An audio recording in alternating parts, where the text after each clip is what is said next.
What is your explanation for what happened in New York with the primaries and especially those in New York City? Mhm. How are you taking that to heart as a senator from New York, as the head of the senatorial campaign, as a member of the Democratic Party? Yes. So New York had a very strong change election. There was a huge interest in new candidates, younger candidates in some instances, the next generation of candidates. And so there was several instances where incumbents lost to challengers because of that trend. And that trend is a very good trend for nationwide elections because it shows how deep the interest in change is and how fired up new voters are, younger voters are, different demographics of voters. And so we will see that manifest differently in every state.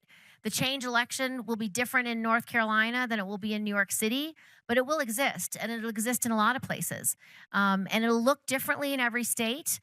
So they're not all going to want a far, far left Democratic Socialist in their state, but they'll want something different. And so those candidates know what issues are most important.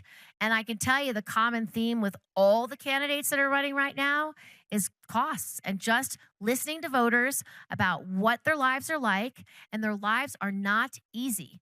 And so if you are not fighting for that voter on cost of groceries or much more affordable housing, or what's happening in a rural state to gas prices, or what's happening to the healthcare costs you have to pay, you're not going to win because you're not talking about the issues that your voters want to be talking about.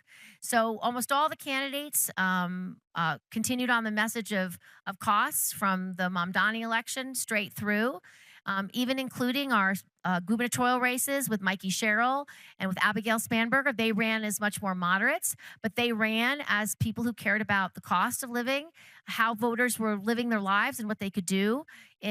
In New Jersey, the cost of energy was the most important issue. In New York City, it was much more groceries and housing. You're going to have a specific issue for most states and most places. And if a candidate isn't focused on what people are focused on, they will not win. But it shows how big the change is. People want change.